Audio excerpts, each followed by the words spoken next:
How did you find me? All the way here in Russia! Hello everyone, and welcome back to my bedroom floor. Alright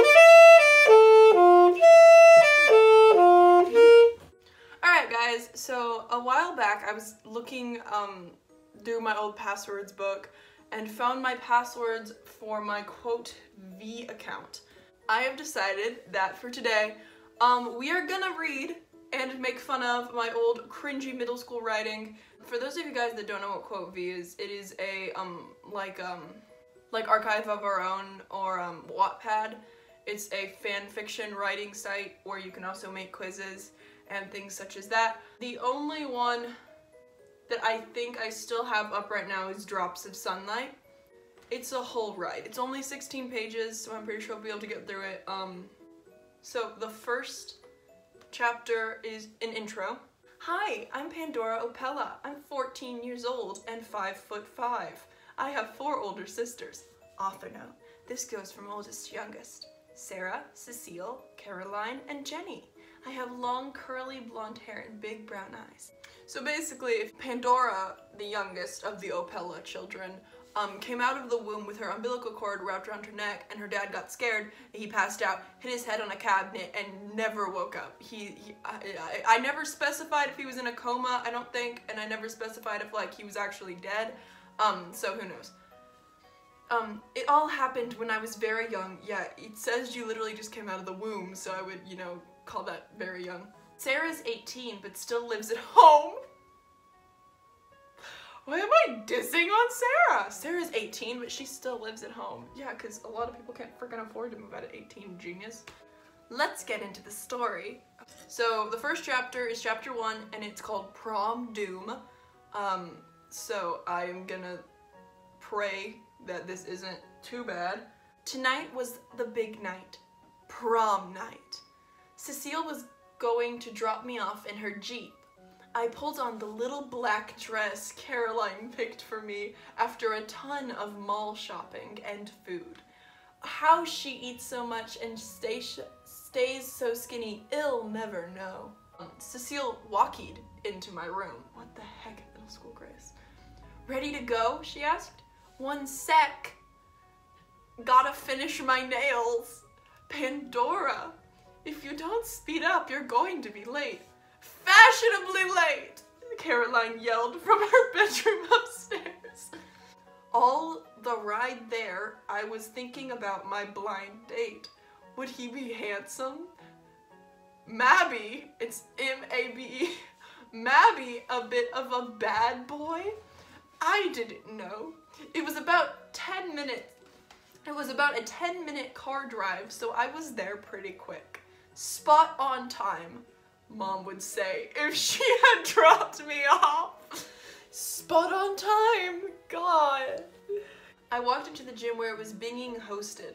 I looked around and saw this guy in a top hat and a cane walking to me. Are you Pandora Opella? He asked me. Yes, I said, kinda freaked out. He bowed to me like an old-fashioned person would.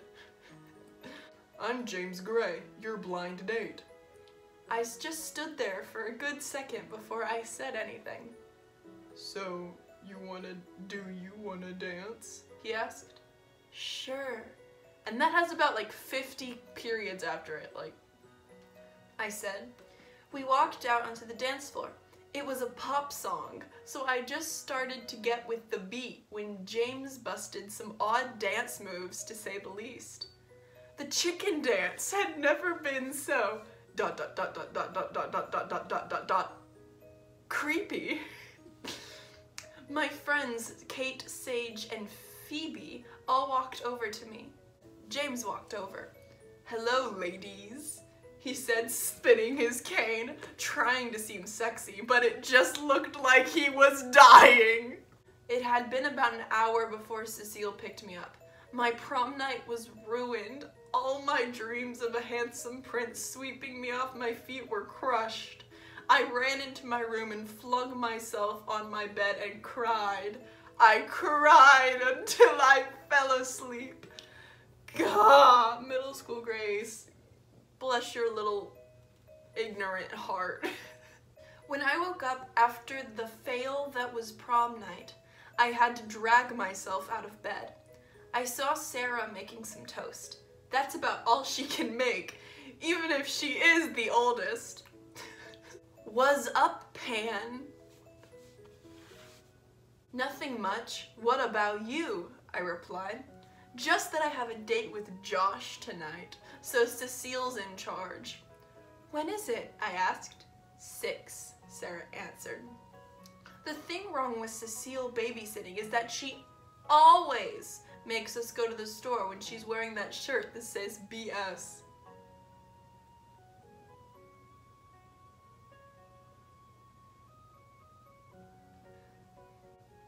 I don't even know what part of that I should start. Okay.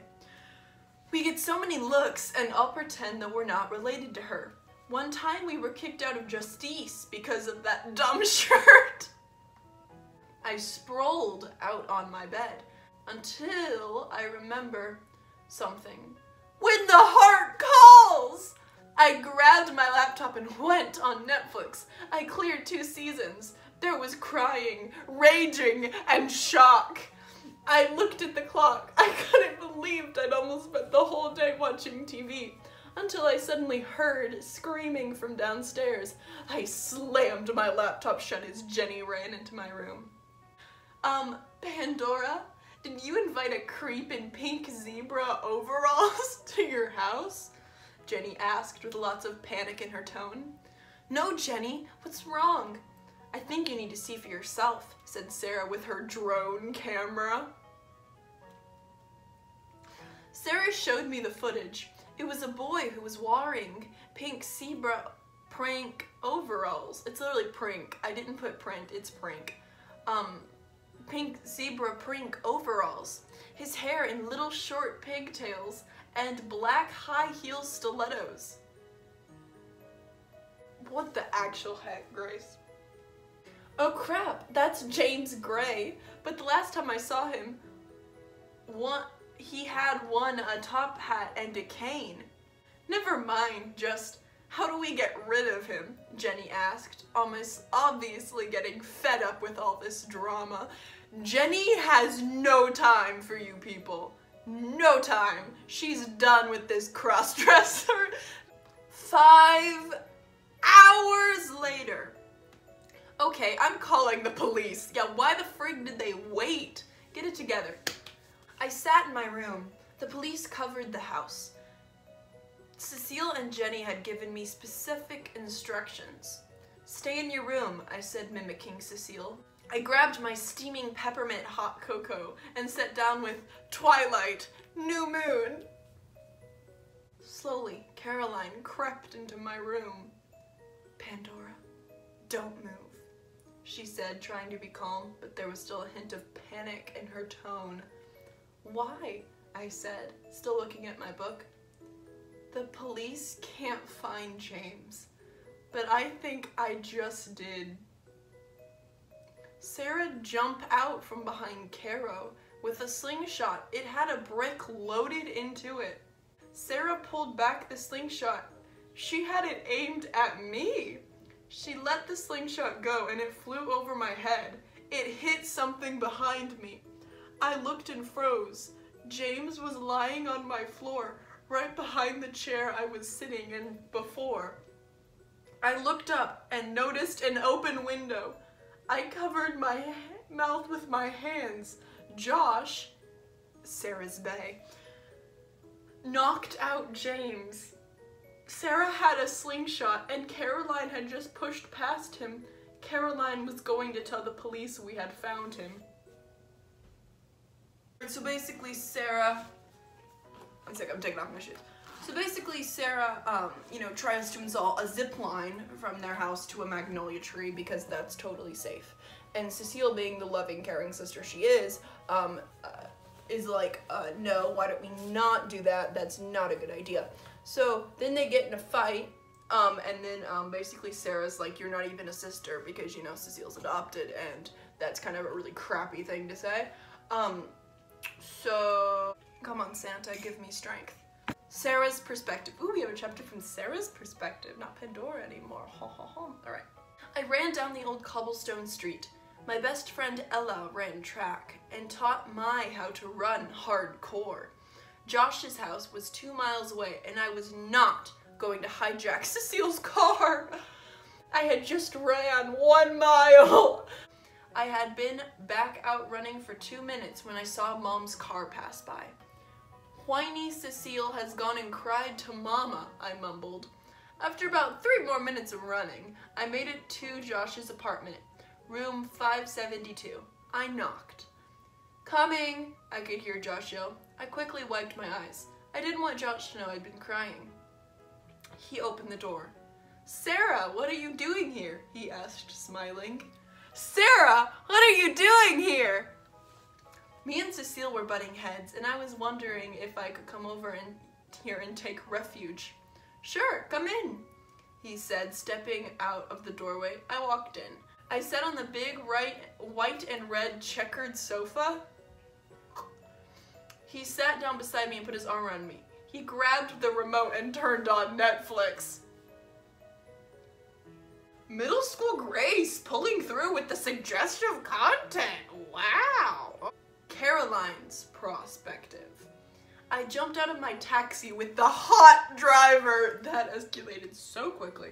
Bye, I said, waving. I carried my bags inside Forever 21, Hot Topic, and Bath and Body Works. I had been all the places. I opened the door, my heels clinking on the hardwood flooring. I saw Jenny and Pandora sitting at the table playing Go Fish, because that was the only card game Middle School Grace knew. I slid my heels off my feet and my feet into my fuzzy pink house shoes. I sat down by them. What you up to? I said. Jenny looked at Mai and said, Cecile's having a mental breakdown, so we left her alone. I looked at my nails. What is it this time? Last time it was Sarah broke her thumbs jumping off a swing set. How do you break your thumbs jumping off a swing set? Sarah ran away, Jenny replied. She can do what she wants. She's 19. I thought Sarah was 18. Very true, but try to ram that into Cecile's head, Pandora said, not looking away from the cards in her hand. She's one stubborn mule, I said, standing up. I walked up the stairs to my room. I slumped into my bed. And then this is their mom, Mrs. Opella. I stood up. This is her perspective. I stood up, my jeans caked in mud, a pocket knife at my side. What do you want? A tall man with dirty hair walked over to me. What do I want? Oh, nothing much. Just a token. Merely a trifle. Stop quoting The Little Mermaid and get to the point! My idea of showing insanity was cross-dressing, dressing vintage, and quoting The Little Mermaid. I want your daughter. Oh, so you're one of Caroline's boyfriends? Okay, tell her that I'm not letting her get married at 17. No, not that ugly brat. Want Pandora. Want Pandora. I froze as I felt cold blade on my neck. How did you find me? All the way here in Russia! I have my way. He got cut off by kicking him and running. I had to get home fast. Their mom's in Russia? Back to Pandora's perspective.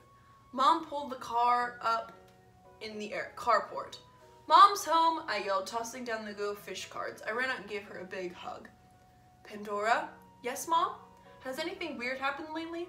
In a matter of fact, it has! I told Mom everything that had happened lately, from prom to a few days ago. Have you contacted the police? Yep, but they weren't much help. They never are! That did not age well.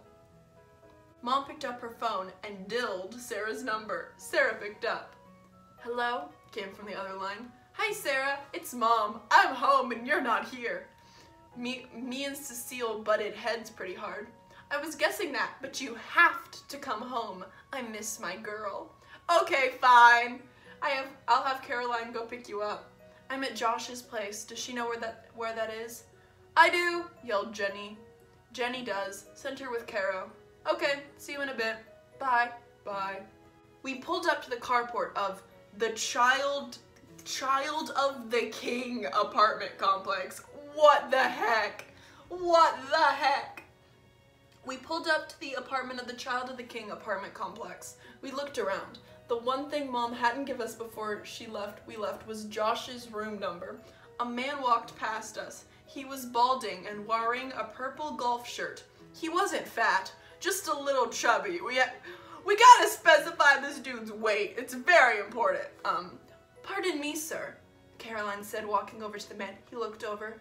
Ma'am, he replied. He had a gruff voice like your grandfather might have. Do you know the room number of a man named Josh Larkin? The man looked a little shocked. How do you know Josh? Oh, sorry, this is the guy. How do you know Josh Larkin? We're his girlfriend's sisters. Oh, in that case, room 572. Thanks. We both said, running off to find that room. We searched up and down until we found building 5. I should not have worn my sparkly pink pumps, Caroline wailed. I smiled as I looked down at my black flats. Yes, we have the stereotypical blonde ditzy sister, and then we have Caroline. Not Caroline, then we have Jenny, the practical one in black flats. Caroline wailed a little bit more before we got to his apartment. Stairs! I can't go on, Caroline said, laying herself flat on the grass. I face-palmed, took a deep breath, and said, do you know how many animals have probably peed right there? Caroline took off her pumps and ran to the apartment. The first and probably last time I would ever see Caroline run. At first, I couldn't see what she was looking at, but then I did. I froze. Sarah had James Gray pinned on the floor. Josh was knocked out on the couch. No, he was not sleeping. Sarah looked at Caroline and saw her pink pump. She mouthed something to her and she nodded. Caro tossed the shoes to Sarah when she grabbed with ease. She put the heel of one into James's mouth and used the other to, if you a guy, what's the most painful place to be hit? Yeah, that's where she hit him. And she hit him so hard, he passed out.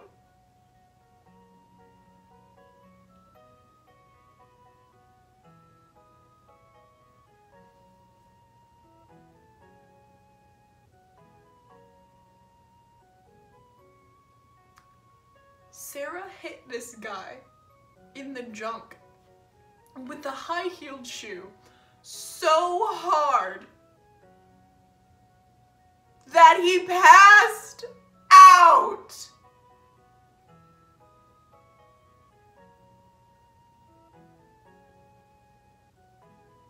Yeah, he's never having children. What do we do now? She asked. Call the police? I said. Nah. They ask too many questions, like why his nose is bleeding. Because you punched the crap out of him, Caroline said. Sarah looked back into the apartment. We better bring Josh with us. Yeah. We pulled up to the carport. Josh had woken up. Mom opened the door. Josh, Miss Opella. Nice to see you again, young man. Same to you, ma'am. We walked inside. Mom, Josh is gonna have to spend the night for a few nights, Sarah said. And why? Mom said. So we told her everything that happened at the Child of the King apartment complex. None of us were scared to confide in our mom because she wasn't like most moms who would go to the authorities right away, you know, like you should. She would handle it herself. One time when a bunch of racist brats were picking on Cecile, Mom saw them picking up Cecile. Mom saw them picking on Cecile when she was picking her up one day. Mom got out of her car and started yelling at those kids and moved Cecile to a new school.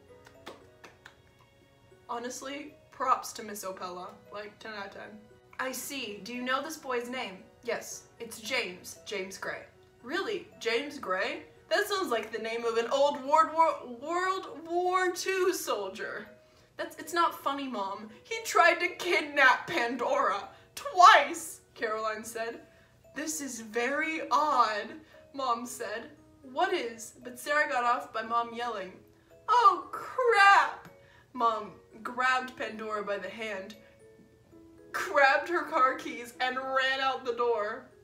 Mom's perspective. Oh crap, oh crap, oh crap. I kept repeating this in my head. I knew Wallace Gray was crazy, but that was just a joke. I didn't think, oh crap, what is going on? Now this 10 out of 10 is my favorite title. The title of this chapter is Don't Trust Bald People. Back to Pandora's perspective. Mom was acting funny. Mom, is there something going on? Nothing that I can't handle, Pan. Okay, I didn't believe her. The tone in her voice sounded tense. I sat back into the padded car seat. Is she in a booster seat? Alright, whatever. I stared out the window. Where was I going? Why had Mom been in such a rush to get me out of the house? Those were questions that I ran over and over in my head. After about an hour in the car, we pulled up to a little house with a large tree in the front. Had us let from the car. Mom knocked briskly. The door swung open, as if it was waiting for the knock. A tall man was standing there. He had a big, shiny, bald head. His skin was never been out of the house before, pale. Welcome to your new Fenty Beauty shade. Never been out of the house before, pale. Inspired by drops of sunlight. Woo! His eyes were a lit green, and that's spelled L-I-T, so I guess it would be light, but it's spelled like beer. His eyes were a light green. He stood about 6 feet tall. My mom gestured to him. The gesture is not specified, so she could be like, so, Pandora, this is Mr. Wallace. Hello, I said. Hi, he replied. His tone reminded me of sandpaper. What do you need, Tamara? Mr. Wallace said to my mom. He shocked me a bit by using her first name. I need to speak with you, she replied. At this moment, she reminded me of a biasness woman. Cora, Mandy, Brooklyn, James, Mr. Wallace yelled upstairs. Four children lined up. First, a little girl with pale skin, green eyes, and black curls. She walked up to me. Hi, I'm Cora. Hello, I replied. The second one had tan skin, green eyes, and dirty blonde hair. She walked up to me, same as Cora. Hi, I'm Mandy. Hi, Mandy, I replied. The third one had short black hair, blue eyes, and pale skin. She also walked up to me. Hi, I'm Brooklyn. Why, hello, Brooklyn. But at the sight of the fourth one, I froze. If you've been reading this for a long time, then I wouldn't need to explain what he looks like. He walked up to me. Hello, I'm James. I stood there. I gave him no response. Mom's perspective. Now, Tamara, why did you want to see me? You're a sick man, Wallace. How dare you tell me about what the heck I have done wrong? I face-palmed. When we dated, I said that we would never break up, and you replied, that would be like giving one of your daughters away to me. It would be awful. I thought I was being quite the gentleman, talking about kidnapping your kids. Except we broke up, and now your son James is after Pandora. What, a lovesick puppy can't run after his bone? Not when he threatens the mother, tries to cat Pandora, and slocks her. Wallace shrugged. What could you even do if I did tell James to go after Pandora? I took a few steps closer to him until our noses touched. If you hurt my daughter, I'll beat you to death. Alright, I don't know. That was funnier in my head. I could get a lawyer. You did spend 15 years in prison. Or, to save the money, I could set Sarah on you. Wallace gulped. This full-grown man, who has apparently spent 15 years in prison, is scared of this 18 or 19-year-old girl.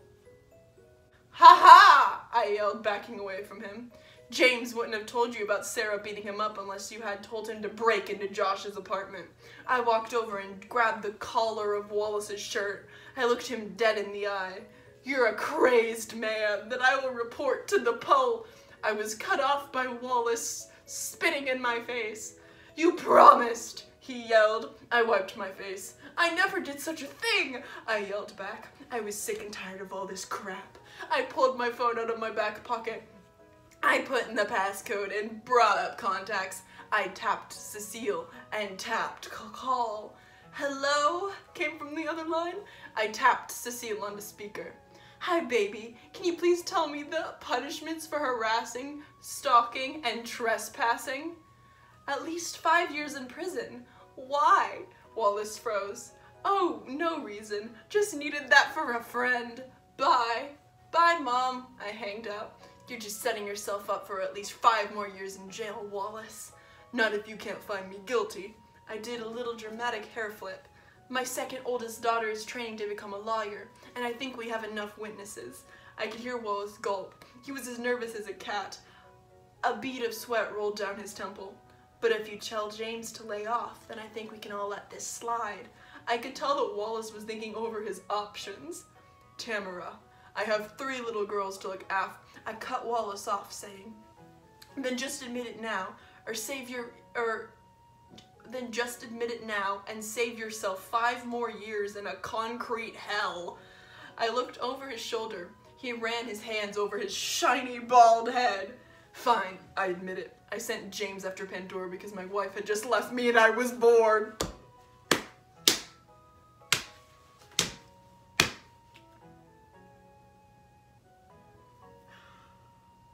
"Fine, I admit it. I sent James after Pandora because my wife had just left me and I was bored."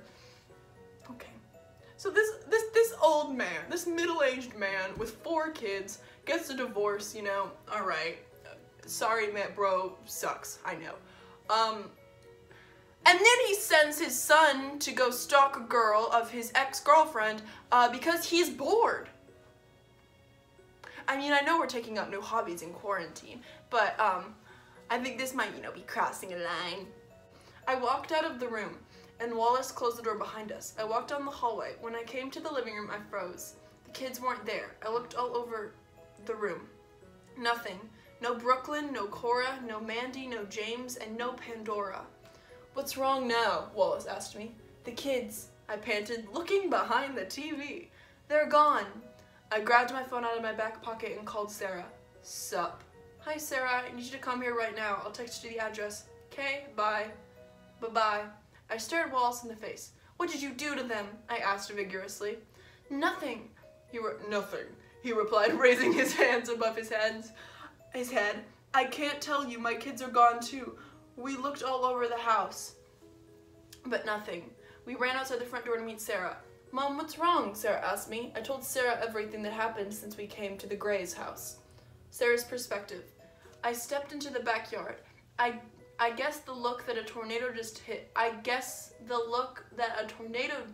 it was from Mom looking for Pandora." "Do you have a backyard?" "No," Mr. Gray replied. I looked around, looking for something that might lead to a clue.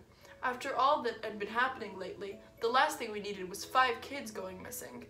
All the rooms were covered in crap. You could tell this guy didn't have a wife. Yes, because men cannot be cleanly by themselves, and it's the women's job to pick up after them. And by the way, I think he put shiner on his bald head. But suddenly, I noticed something. A shoe. "Mr. Gray, is this yours?" I asked him. "No, that's my daughter's. Her name is Cora. She was wiring them today," he answered. The abandoned shoe was lying on a bookshelf. Like in all the detective movies, why is the shoe on a bookshelf? I pulled the books on the shelf. Nothing. I took one step up closer, then almost fell over. The floor suddenly became uneven. I looked down at my feet. "Mr. Gray, what is this?" Oh, why am I doing the old guy voice? "Mr. Gray, what is this?" I asked him. "Storage, why?" There was a little trap door. I gripped my fingers below the cutout and pulled. The door swung open. I dangled my legs over the edge and dropped down. I could hear the echo of my feet hitting the dirt floor. It was pitch black. I tapped on the flashlight app on my phone. "You okay down there?" I could hear Mom yell down. "Yup," I yelled, cupping my hands to my mouth. I heard a scream, and I began to run as fast as I could. Back to Pandora's perspective. I felt warm breath on the back of my neck. "You feel like a fool, don't you, Pandora?" "Please, don't do this. ... Daddy." A tall man stood in front of me. He had a scar on his left temple with Caroline's green eyes and my curly blonde hair. "Well, aren't you smart?" What a plot twist! Where are we? Where are we? I could hear Brooklyn's scared voice. I could feel a tear crawl down my face. No, I wasn't going to cry. Not now. And for the first time in my life, I realized something. Oh, here we have the coming of age moment. Life wasn't made of lovesick boys running after their crushes, or nerds falling in love with pretty popular girls. Life was a battlefield full of crazy morons. And that's when I stopped being shy, doormat Pandora, and became someone who could stand up for themselves. But just when I began to talk trash, Dad fell to the floor. That may have been the most Wattpad fanfiction thing I've ever read in my life. "Take that, scumbag," yelled Sarah. She looked down at her victim. "Dad?" Dad bolted up and embraced Sarah in a hug. "I'm sorry," he said. I saw Dad pull a screwdriver out of his back pocket. "Sarah!" I screamed, but it was too late. Dad drove the screwdriver into Sarah's back. This is a literary masterpiece. The narrator. Apparently there's a narrator now. Okay. Now, dear beloved reader, I would love to tell you that Sarah was okay. Is she gonna die? But she was not. At that moment, when she blacked out, she died. No going back after death. Pandora's perspective. "Sarah!" I screamed. I felt my body tense up. Only one thought rushed through my mind. Revenge! I kicked Sarah's limp, bleeding body to the side and stood up. The ropes that had bound me 2 seconds ago no longer held me down. I grabbed the nearest thing to me. A baseball bat! Because that's smart to keep near hostages. I swung it at my father's head. It missed by centimeters. "You think you can cast me away? Tut tut, baby girl. Sarah is dead. There is no turning back the clock. That is time." I swung again, I almost hit him. "You can stop trying now," he taunted. "Sarah is dead. The floor she's bled." I swung again. This time, I did it. This time, I made contact with my father's head. And as Sarah did, he crumpled to the floor.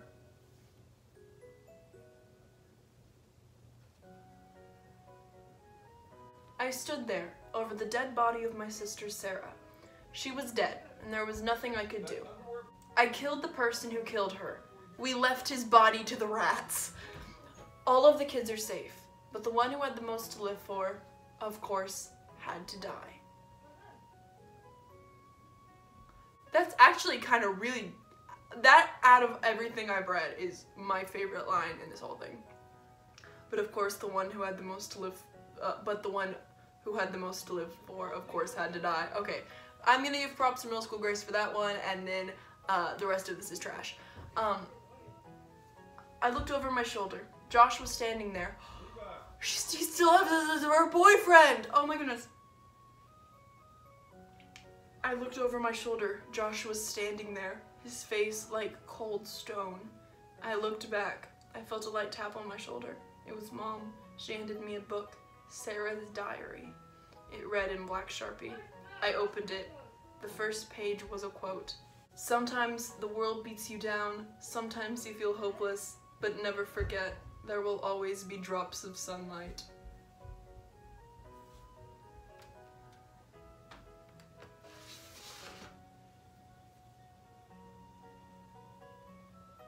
Middle School Grace was coming for Onision's book deal, like, not even gonna lie. Alright guys, I know this video was probably longer than usual, because I have, you know, an hour of recording footage of reading Nothing But Pain, so I might wind up making this a two-parter that I will upload later this week, to kind of, you know, end it out. But yeah, so if this video is too long, I'm going to make it a two-parter, and I will upload the second part a little bit later this week. But yeah, I really hope you guys enjoyed this video. I had a lot of fun making it, reliving my old problematic middle school writing. Please comment, rate, and subscribe, and I will see you all next week. Bye!